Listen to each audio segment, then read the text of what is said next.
As-tu déjà eu l'impression d'avoir été effacé de la vie de quelqu'un, ignoré, exclu, oublié sans aucune explication? Tu repasses chaque conversation, chaque geste, cherchant où tu as pu te tromper, mais tu ne trouves que le silence. Et le silence fait plus mal qu'une critique, parce qu'il ne répond pas, il n'explique pas, il ne fait que consumer. La vérité est brutale, personne n'est immunisé contre la douleur de l'indifférence. Mais il existe un chemin, les stoïciens le connaissaient. Aujourd'hui, tu vas découvrir quoi faire quand on t'ignore et qu'on s'éloigne. Pas avec des phrases de motivation bon marché, mais avec des outils philosophiques millénaires qui transforment le rejet en force.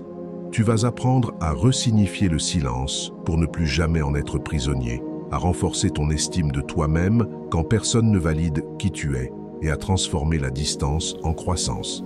Mais attention, la dernière leçon de cette vidéo pourrait complètement changer ta vie émotionnelle. Et quand cela arrivera, tu ne verras plus jamais le rejet de la même manière. Commençons. Leçon 1. Le silence n'est pas un rejet, c'est un miroir. Quand quelqu'un t'ignore, ton esprit entre en chaos silencieux. Chaque seconde sans réponse devient une éternité. Tu commences à te demander « Qu'est-ce que j'ai fait de mal ? Pourquoi s'est-elle éloignée ? Est-ce que je ne suis pas suffisant ?» Voilà le pouvoir corrosif du silence. Mais le vrai problème ne vient pas de l'absence de mots, il vient de l'histoire que tu racontes à propos de cette absence. Tu interprètes le silence comme un rejet. Et s'il n'était qu'un miroir, un espace neutre qui ne fait que refléter ce qui est déjà en toi, tes insécurités, tes peurs, ton besoin de validation. Tu n'as pas besoin d'interpréter chaque éloignement comme un rejet personnel. Tout silence n'est pas hostile. Parfois, il est juste un espace pour que l'autre se réorganise, ou un espace pour que toi, tu te retrouves. Marc Aurèle écrivait « Accepte tout ce qui vient en accord avec la raison et la nature. Et si cela ne dépend pas de toi, ne le juge ni bon ni mauvais. Peut-être que la personne qui t'ignore est confuse, débordée, perdue. Ou peut-être qu'elle est simplement passée à autre chose. Et oui, ça fait mal. Mais ça ne te diminue pas. Tu as deux chemins. Soit tu interprètes le silence comme une attaque et tu te détruis de l'intérieur, soit tu utilises ce vide comme un terreau fertile pour faire pousser des racines plus profondes. Le silence ne te rejette pas, il te révèle. Et parfois, ce qu'il révèle, c'est qu'il est temps d'arrêter de mendier des réponses et de commencer à bâtir ta propre paix.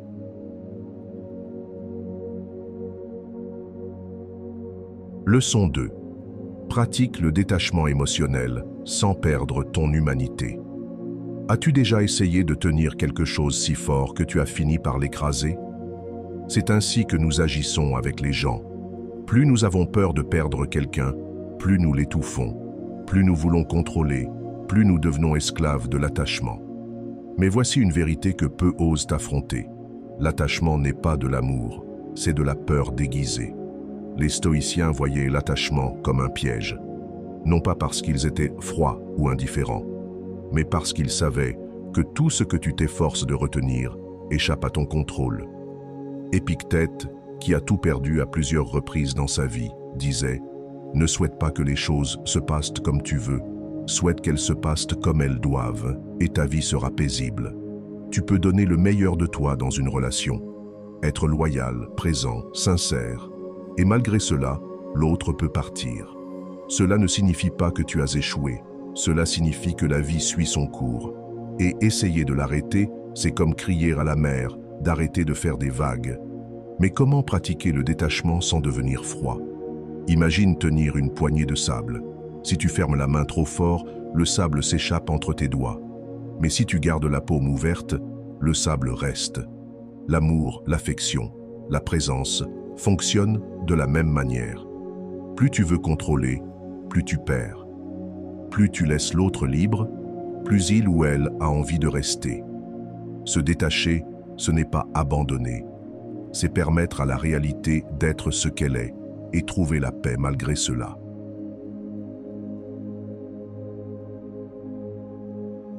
Leçon 3. Ignorer, ce n'est pas fuir, c'est choisir la paix. Tu ne leur dois plus ta douleur. Il y a un moment où tu en as assez. Assez d'attendre un message qui n'arrive jamais. Assez de relancer des gens qui te répondent à moitié ou pas du tout. Assez de chercher des explications, de justifier leur silence, de douter de toi. Et puis un jour, tu t'arrêtes. Tu n'exploses pas. Tu n'expliques pas. Tu choisis. Tu choisis d'ignorer. Mais attention, ignorer, ce n'est pas de l'arrogance. Ce n'est pas un jeu ni une vengeance. C'est un acte de préservation. C'est comprendre que tout ce que tu entretiens te définit. Et que répondre à l'indifférence par l'insistance, c'est te trahir. Les stoïciens nous enseignent. Si quelqu'un ne valorise pas ta présence, fais-lui cadeau de ton absence. Tu n'es pas là pour quémander. Tu n'es pas là pour te justifier d'exister. Tu n'as pas à crier ta valeur à ceux qui ont décidé de ne pas la voir. Ignorer, c'est retirer ton énergie de ce qui t'épuise. C'est refuser de t'user dans des batailles émotionnelles que tu ne gagneras jamais. C'est comprendre que parfois, le plus grand pouvoir que tu puisses exercer, c'est le silence.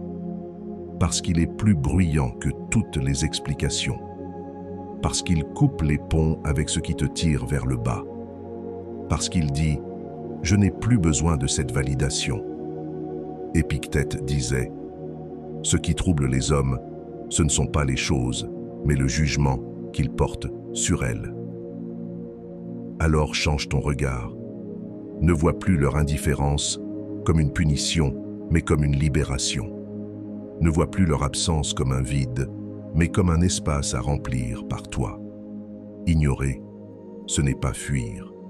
C'est arrêter de courir vers ce qui ne vient jamais à toi. C'est poser la dignité là où il y avait la dépendance. Tu ne leur dois pas une réponse. Tu ne leur dois pas ton énergie. Tu te dois à toi. Et si un jour ils reviennent, ne sois pas amer. Ne te venge pas, sois en paix. Parce que l'indifférence que tu leur offres aujourd'hui n'est pas de la haine, c'est de l'amour propre.